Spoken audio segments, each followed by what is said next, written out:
Hello बच्चों, let's read the question. Question says let M be a 3x3 invertible matrix with real entries and let I denote the 3x3 identity matrix. M inverse is equal to adjoint of adjoint M, then which of the following statement is always true? First option है हमारे पास m equal to identity matrix m square equal to identity matrix determinant of m equal to 1 and adjoint of m square equal to identity matrix. Solve करते हैं बच्चों question को। इस question के लिए जो की कॉन्सेप्ट है वो देख लेते हैं पहले हम यहाँ पे। की कॉन्सेप्ट, तो की कॉन्सेप्ट की अगर हम बात करें यहाँ पर तो हम यूज़ करेंगे इसमें हमारे पास एक तो determinant of adjoint of A. ये किसके इक्वल होता है बच्चों?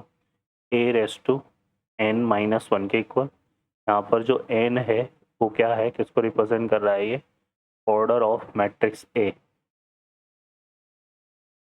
ठीक है, मैट्रिक्स ए के ऑर्डर को रिप्रेजेंट कर रहा है। ठीक है, तो ये हमारे पास है। अब देखिए हमें और एक हम यूज़ करेंगे यहाँ पर एम इनवर्स इक्वल टू क्या होता है? एडजॉइंट ऑफ या ए इनवर्स ले लेते हैं। A inverse equal to adjoint of A upon determinant of A, है ना। तो ये आ जाएगा हमारे पास। या फिर हम इसको ऐसे भी एक्सप्रेस कर सकते हैं कि adjoint of A equal to क्या हो जाएगा? डिटर्मिनेंट ऑफ ए इनटू हमारे पास क्या आएगा? A inverse. ठीक है, तो ये हमारे पास है। अब सॉल्व करते हैं क्वेश्चन को। इस क्वेश्चन में देखिए यहाँ पे हमें गिवन है M inverse equal to adjoint of M. ठीक है, तो ये चीज़ है हमारे पास।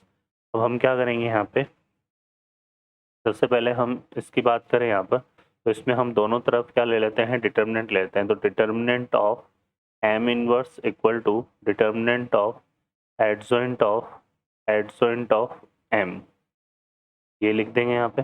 ठीक है, अब देखिए जैसा कि हमने बताया यहाँ पर कि एडजॉइंट ऑफ एम एक कंप्लीट मैट्रिक्स है ना। तो यहाँ पर जैसे हम कंसिडर कर लेते हैं लेट एडजॉइंट ऑफ एम को, हमने ये भी एक मैट्रिक्स ही है तो इसको लेट से हमने ए कंसिडर कर लिया। तो ये क्या बनेगा हमारा? डिटर्मिनेंट ऑफ एडजॉइंट ऑफ ए बनेगा।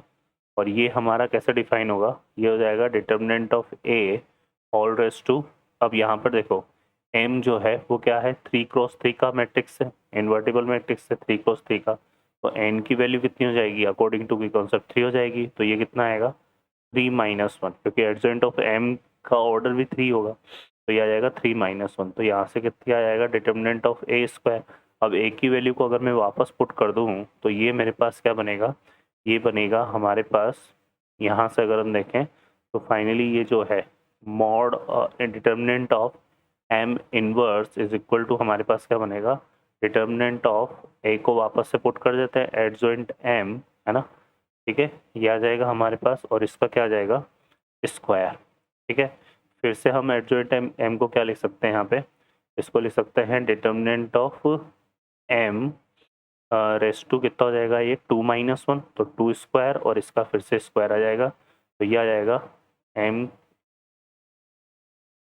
डिटर्मिनेंट ऑफ एम की पावर 4। ठीक है बच्चों, तो ये हमारे पास बनेगा। अब इसमें हम दोनों साइड डिटर्मिनेंट ऑफ एम से मल्टीप्लाई कर दें तो यहाँ से देखो डिटर्मिनेंट ऑफ एम की पावर 5 इक्वल टू क्या बन जाएगा? डिटर्मिनेंट ऑफ एम इनवर्स, है ना, जो कि क्या होगा? आइडेंटिटी। तो डिटर्मिनेंट ऑफ आइडेंटिटी आ जाएगा हमारे पास और डिटर्मिनेंट ऑफ आइडेंटिटी क्या होता है? 1 के इक्वल होता है। तो यहाँ से हमारे पास क्या आ गया?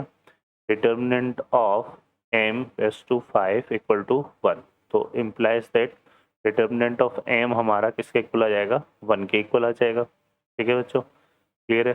तो इससे डिटर्मिनेंट ऑफ एम हो जाएगा 1 के इक्वल। डिटर्मिनेंट ऑफ एम जो है वो हमारा 0 नहीं होगा क्योंकि ये हमारे पास क्या है? यहाँ पर एम जो है वो हमारा इनवर्टिबल मैट्रिक्स है। ठीक है ना, इनवर्टिबल मैट्रिक्स है। क्लियर है? तो determinant of M equal to क्या आ गया? 1 आ गया, है ना। अब हमसे क्या पूछा हुआ है यहाँ पे? Determinant of M equal to I है और M square equal to I square, determinant of M equal to 1। तो एक तो ये हमारा ये वाला ऑप्शन करेक्ट है, बी ऑप्शन, है ना, जो लिखा हुआ है यहाँ पे। अब हम बात करते हैं यहाँ पे फर्दर देखिए इसमें ये चीज़ हमने प्रूफ कर दी कि determinant of m equal to ये हमारे पास आ जाएगा। अब हम बात हैं वापस से इसी वाले रिजल्ट पर, हमें क्या गिवन है, वापस से हम कंसिडर करते हैं m inverse equal to adjoint of m को, है ना। तो m इनवर्स को हम क्या लिख सकते हैं, m इनवर्स को यहाँ पे हम क्या लिख सकते हैं, adjoint of m upon determinant of m, है ना, ये आ जाएगा हमारे पास। ठीक है, इस तरह से इसको एक्सप्रेस कर सकते हैं। और ये जो adjoint of f adjoint m है, इसको ये वाला की कॉन्सेप्ट देखो, एडजॉइंट ऑफ a को क्या लिख सकते हैं, डिटर्मिनेंट ऑफ a इनवर्स।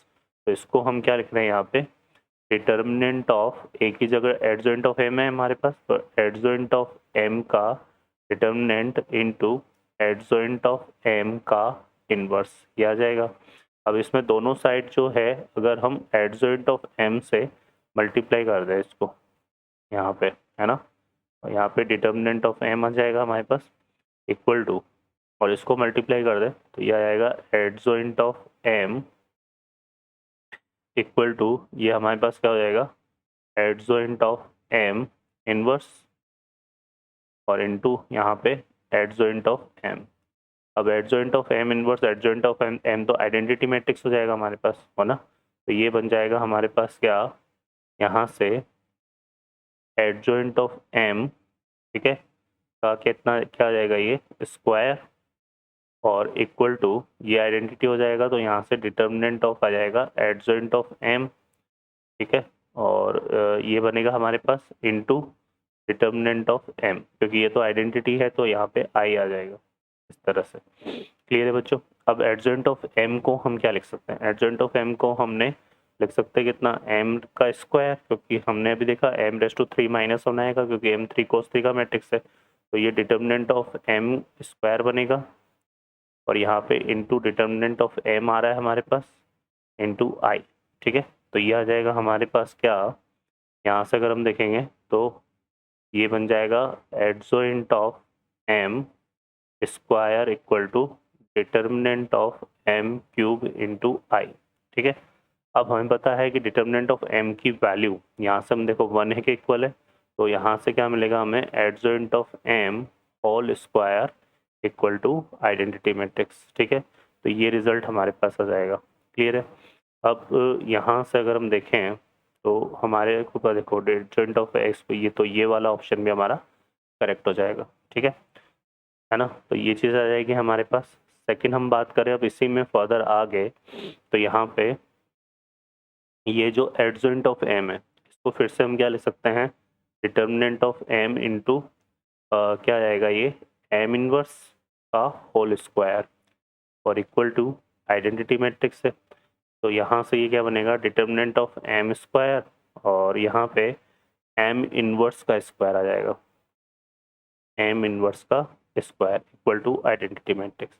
अब हमें पता है यहाँ पे कि देखो ये जो है हमारे पास यहाँ पर इसको इसकी वैल्यू किससे इक्वल होगी, डिटर्मिनेंट ऑफ m की वैल्यू 1 है तो ये तो हो जाएगा, तो हमारे पास क्या बचेगा, m इनवर्स का स्क्वायर इक्वल टू i। अब इसमें दोनों तरफ जो है m स्क्वायर से हम मल्टीप्लाई कर देते हैं, तो यहाँ से m स्क्वायर m इनवर्स का स्क्वायर और यहाँ पे आएगा i इंटू m स्क्वायर, ठीक है, सॉरी ये हो जाएगा m square into i। Clear है। अब इसको जब हम क्या लिख सकते हैं, m इनवर्स का होल स्क्वायर और m स्क्वायर इंटू i जो है हमारा m स्क्वायर बनेगा। सो इम्प्लाइज दैट यहाँ से ये कितना बन जाएगा, आइडेंटिटी का स्क्वायर i का स्क्वायर, तो यहाँ से m square equal to i square का i का जो इसको i के साथ जो मल्टीप्लिकेशन होगा वो i आएगा, तो ये आ जाएगा m square equal to i। तो हमारे पास ये वाला रिजल्ट आ जाएगा। तो यहाँ से क्या क्लियर हो जाएगा, m square equal to i भी हमारा करेक्ट हो जाएगा। ठीक है बच्चों, तो m square equal to i हमने यहाँ पे प्रूफ कर दिया, determinant of m equal to हमने प्रूफ कर दिया और एडजॉइंट ऑफ m का होल स्क्वायर इक्वल टू हमारे पास 1 आ गया। हमारे पास C भी करेक्ट है, B भी करेक्ट है और D भी करेक्ट है। ठीक है बच्चों, तो ये हमारे इसमें करेक्ट आंसर होंगे। ओके बच्चों, I hope you understand well. Best of luck, thank you.